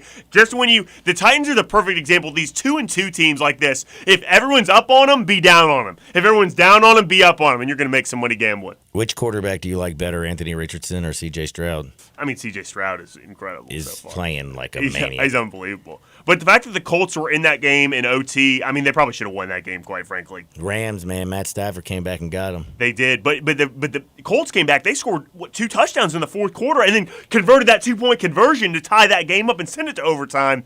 No, the Colts stormed back yesterday, and maybe the Rams are better than we gave them credit for as well. But I've been impressed. The AFC South is far more competitive than I expected it to be. Now, maybe it's the Jags division, and we're all just kind of – it's early in the year, and the Jags are going to start to run away here a little bit. But it's pretty competitive so far. It's wild to see how bad the Bengals are struggling. You can't – I mean, you gotta stop doing this. They didn't Joe score a Burrow. touchdown yesterday, John. Man, they're just not they're terrible. They're terrible. They are absolutely terrible. He's banged up, though. He's got to be. Yeah. He's got to be. That's my excuse. I'm sticking to it. You're sticking to it? You know what? Jamar Chase had 7 receptions yesterday. Why is he acting like he was only – I saw someone say he only got thrown to twice. I just know he was very unhappy off. I mean, after you lose a game, you're not going to be a happy person. This team had a lot of expectations this year. I mean, heck, weren't they the Super Bowl favorite or like one of the top 3 Super Bowl favorites, betting favorite at the beginning of the year? Yeah, I picked them to finish last in the division, though. But really? It's looking like the Steelers are going to compete for that position. They only threw the ball 30 times, and Jamar Chase caught 7 of them. So let's just say roughly a third. I know it's not exactly a third, but like you caught a third of the passes, man. Relax. I didn't even realize it was that much. I just assumed it was a lot less because they're not scoring. It didn't look like he was getting the ball that much. He caught the ball 7 times, man. Chill out. What do you think about the Chargers? 9 targets, Raiders by game? the way. Sorry, go ahead, John. Are you a little surprised about the way the Raiders-Chargers game went? I mean, Chargers were up 24-7 at halftime, and then they didn't score a single point in the second half at home. All 3 of those afternoon – that was one of the afternoon games, right? Mm-hmm. Yeah. All 3 of those afternoon games were complete blowouts at a certain point, right? The Cowboys are beating the crap out of the Patriots. Smoking them. Niners are beating the crap out of the Cardinals, and the Chargers are running away at halftime. It was 24-7, like you said. They're running away from that game. I mean, an absolute snooze fest in the 3 o'clock window. It was not good football. No, it was not. But hey, man, we got more football tonight. Though again, it is Monday Night Football. You got the Seahawks and the Giants. I want to hear how you're betting this game later. Man, I right now, you know how hard it would be for me. You know that there's just something about I can't stand this Giants team. No, you cannot. You've been against them for a while. I mean, they don't have a good offensive line. They don't have good wide receivers. They got a tight end, great. Their defense, I think their secondary is terrible. You don't think you have to throw all logic? You don't have your best player in Saquon Barkley. Oh, and Andrew Thomas, isn't he out? Yeah, he is. You don't think you have to throw all logic? So your best. That's what moved the line 3 your points. Your best lineman's out. And your best offensive weapon is out. That is just that is such a bad. Here's what I'm going to say. I feel like this is when we're throwing all logic out the window. We're getting the Giants as a home dog in prime time that everybody's down on these Giants. Everybody's pretty high on the Seahawks right now, and Brian Daboll is due for a game that he schemes out a win. Remember early in the year last year they schemed out those wins, running these naked boots for Daniel Jones a ton? We're having one of those games tonight, and Brian Daboll is going to deliver a win to East Rutherford, New Jersey. I love him as a home dog tonight. I love it. I love it. I'll tell you one thing. You got to make sure that defensive front, I mean, you need to get something from Kayvon Thibodeau. They should be better. They got the dudes. I mean, Leonard Williams there, Dexter Lawrence, A'Shawn Robinson. The defensive front is going to have to play really damn good because, again, I think that secondary could get exploited by Lockett, Geno Smith, and my man DK. But we're going to take a quick timeout because on the other side, we've got to go to Hardenwood, where it just feels so good. Some funny, crazy stories from the weekend. Don't touch the dial. Sports 56, 98.5 FM. Broadcasting from the Family Leisure Studio, we are Sports 56 and 98.5 FM. It doesn't matter if you're at the lake, if you're hunting, fishing, playing golf, or just playing around, Scooters Plus can hook you up with the mobility that you need. Scooters Plus has the largest vehicle and parts inventory in the Mid-South and the best service department. You can choose from ATVs, UTVs, golf carts, motorcycles, dirt bikes, trikes, scooters, and even electric bikes. Come in today to start or wrap up your holiday shopping with 25% down on Christmas layaways. Scooters Plus, 3425 Summer Avenue. Call Sam at 458-8843 or go online to scootersplus.us. For the latest from the world of golf, tune in every Saturday morning from 9 to 11 for the Golf Shop Radio Show, presented by PlayGolfMyrtleBeach.com, the golf capital of the world. Hosts Mark Greenhelge and Matt Blanchard talk golf from tee to green and everything in between. If you like golf, you're going to love Golf Shop Radio. Before you tee up, drop on in. Welcome to the Golf Shop here on Sports 56. Real sports talk. Gas, groceries, utilities, you name it, the price of everything is going up, and if you're stuck in a bad timeshare with rising maintenance fees, the financial burden can be crushing. It is time to get your finances in order and get the real facts about that timeshare that you are stuck in and your options to get rid of it. Chuck McDowell, founder of Wesley Financial Group, has been helping families out of horrible timeshares for over 10 years and has put together a complete timeshare exit information kit that he will send you absolutely free. To date, over 30,000 families have trusted Wesley Financial Group to help them out of financial hardship by getting them out of bad timeshares. Get the facts about how the timeshare industry works and your options for cancellation. Simply call Wesley now for your free timeshare exit kit and see how you can become timeshare free. Call 800-462-3333. That's 800-462-3333. Once again, 800-462-3333. There's an institution in East Memphis that I love talking about. It's the Spirit Shop at 4848 Poplar Avenue, right down the street from Clark Tower, and it looks like a log cabin. It's been around Memphis since 1969 with a family-owned, friendly, knowledgeable sales staff that is just a wonderful place to go. I love going in and talking wine or bourbons, and they've got such great selection. So if you've not visited the Spirit Shop in a while, it's been remodeled. You'll love what you see when you need spirits. Tell Eddie Wallow said hello. Homer Skelton Hyundai Genesis in Olive Branch has an offer you can't refuse. They will pay you to do business with them if you want luxury. And I'm talking the Genesis G70 car. If you would love to have that kind of new technology, they will give you a $1,000 rebate when you finance with Genesis Motor Finance.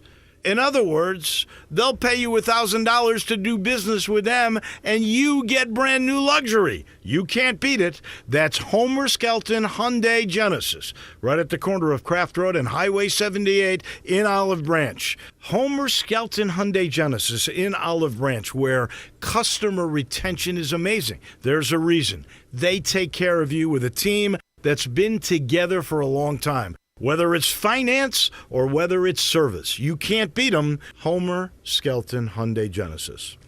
Oh, come on, it's funny. Can't do it. Trick or treat, here's some meat. Seriously, the Central Barbecue spot for October has been about Halloween for like 5 straight years. Look, you've done the ladling Central Barbecue beans into their bag thing. Yeah, I got in trouble both times. They didn't like the phrase ladling beans into their bag. Well, what else happens in October? Hey, I tell you what, do they do any pumpkin spice stuff? God, no. That's good. I'm tapped for anything else for October. How about just a straight spot about how great the food is at Central Barbecue? What, like Central Barbecue has the best slow-smoked ribs in Memphis? Yeah, something like that. Too boring. It doesn't matter, we're out of time anyway.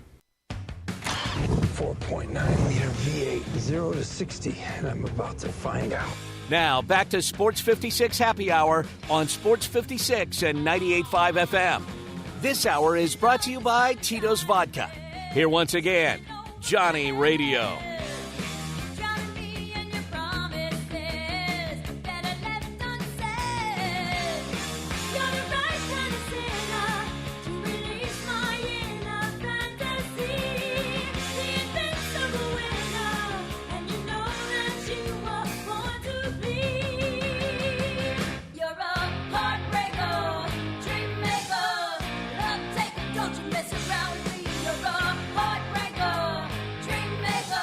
Welcome back to a little Sports 56 Happy Hour. I'm your buddy Johnny Radio. Jay Morgan Harder's hanging out with me. It's about time to get to a little bit of hardware. It feels so good, but I want to help you out, man. So jot this down. It's real simple. You need to sell your house in a flash. Bing, bang, boom. Just call Bill, 901-406-1101. That's 901-406-1101. Call my buddy Bill at I Buy Houses, any house, any area, as is. It's as simple as that. Guaranteed also to close in 5 days. You heard that right. 901-406-1101. Call my buddy Bill at I Buy Houses. Let's go to Hardwood. I knew you were going to do that, John. I might have been talking during the break and forgot to pull it up. If you throw it to me right now, they'll be ready to go. Man, you know what? Let's go to Hardwood. This is Access Hardwood. Great job. Great job. Okay, do we have a little problem out there in the world now? Because I don't know if you know this. Taylor Swift. Tay-Tay. And Travis Kelce did not leave the game together last night after the game. I am like, do you think it's because he had to fly home and, with the team or something? I mean, are they on the rocks or something? Like, what's up with Tay-Tay? That's probably a good reason, number one. She also came with a different group of people, like celebrities. Yeah, I could not believe that she actually had a woman in her booth that was better looking than Taylor Swift. Like, I'm sorry, if I'm Taylor Swift, I'm not hanging out with women that are better looking than me because I'm Taylor Swift. What if you genuinely like their personalities? I mean, not on national television. You can come over to my house when I'm not being, like, filmed I'm marketing myself. Like, I mean, I'm serious. Who was that girl that was next to her? Like, how can you be friends? Blake Lively. She's a super famous actress. Oh, she wasn't just part of her entourage? I had a buddy. Like no, she's not a part of her entourage. Oh, okay. Because I was just like, if you're going to get an entourage, you don't get one that's better looking than you. That's just a rule of the game, I think, when you're famous. I had so many, I shouldn't call them meatheads, but they were acting like meatheads. I have so many, like, meathead friends that were texting me during the game, like, who are these people? They keep showing this couple, Blake and Ryan. Who are they?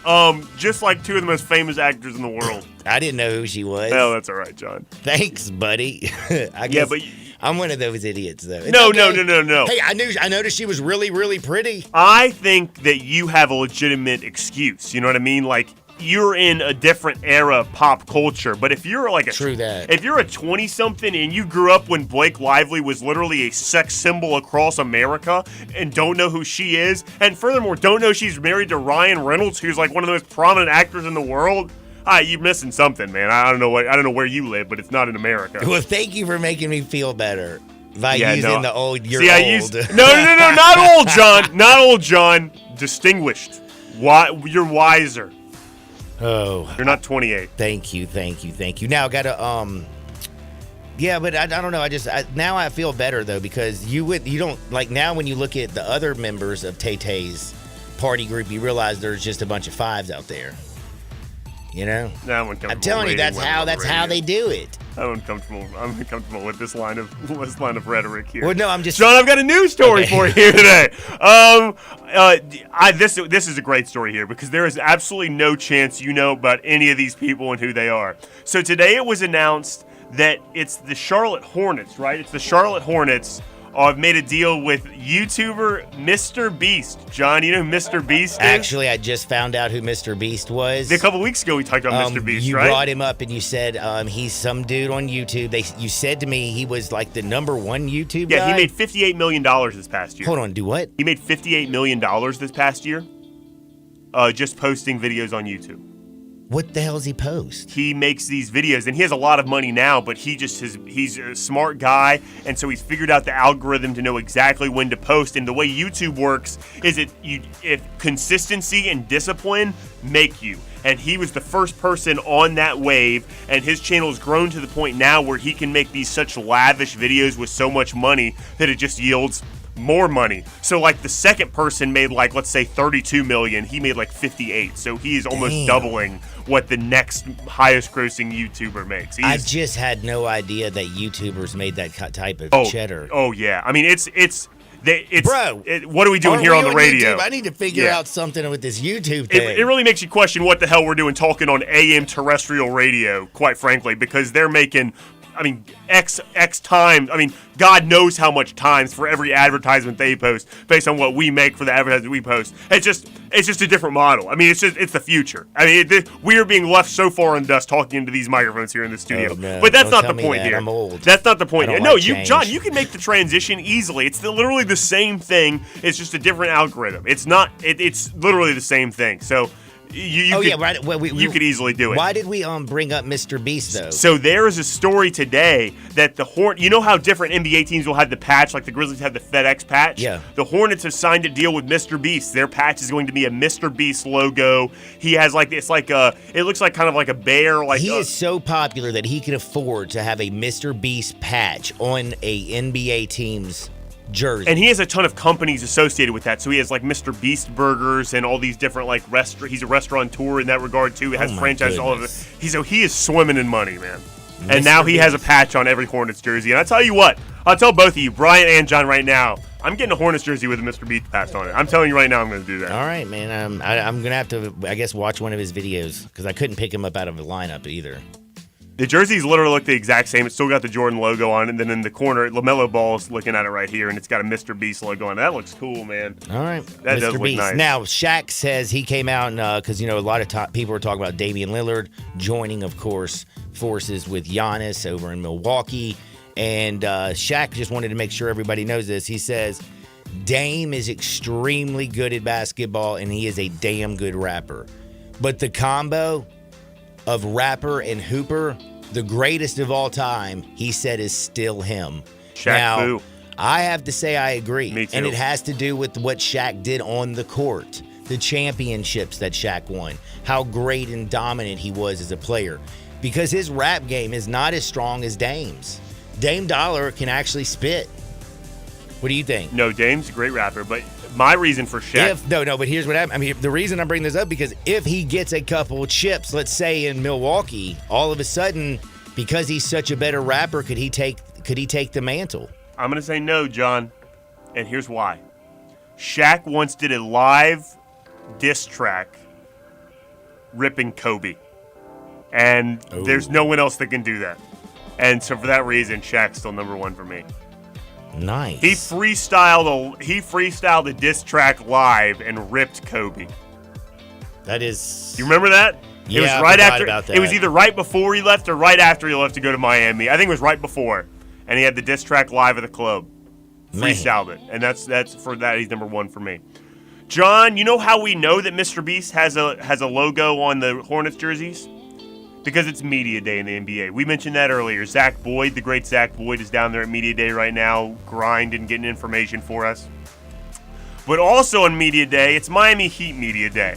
And you remember what Jimmy Butler did last year for Miami Heat Media Day, John? Actually, no. He had a weave in. He had these fake dreads, and he wrapped them up so that all year long, ESPN Media and like TNT Media and all these people that would show pictures of him would have to use this ridiculous picture of him with these big long dreads. And by the end of the season, they started using the animated picture of him. So you know what he did this year?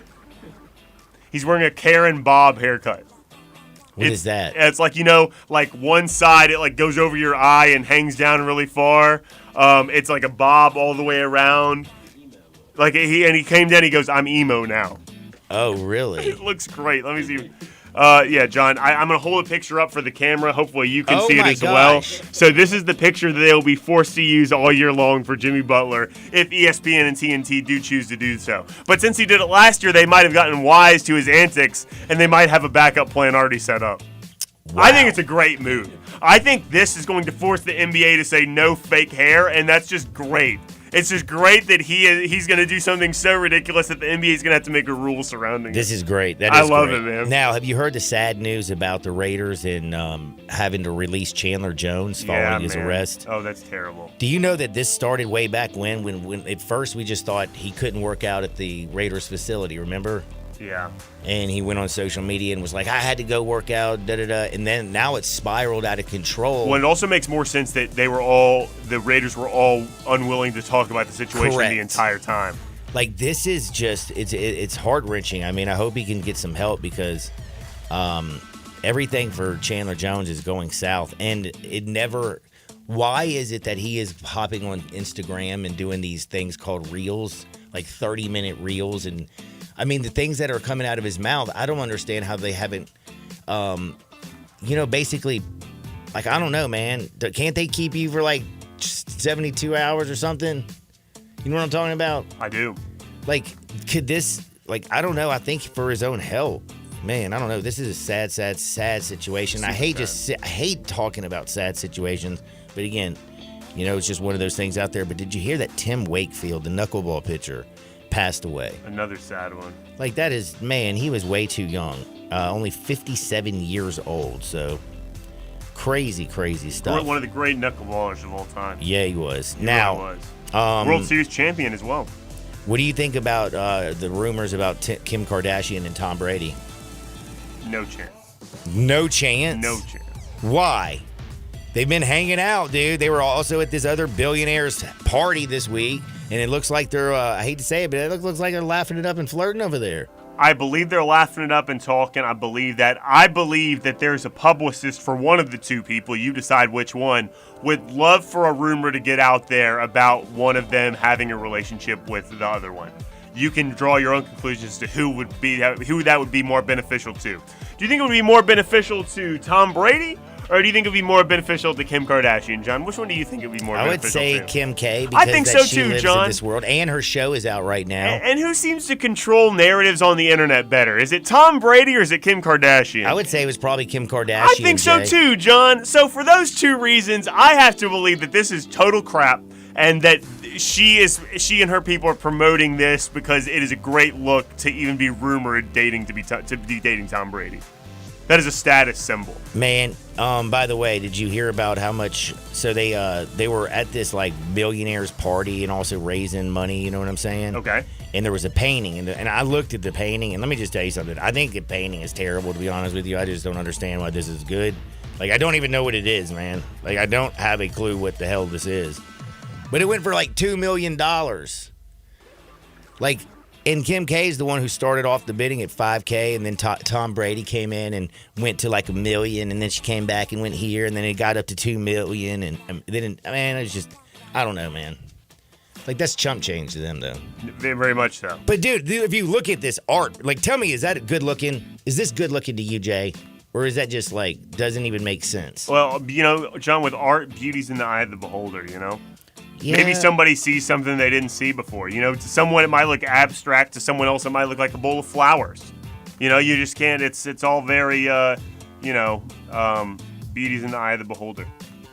Beauty's in the eye of the beholder. Yeah, and it's a great, I don't know. I'm all out of art things to say that make me sound pretentious. Okay, good. Have you seen? This is a great Hardwood story. I didn't expect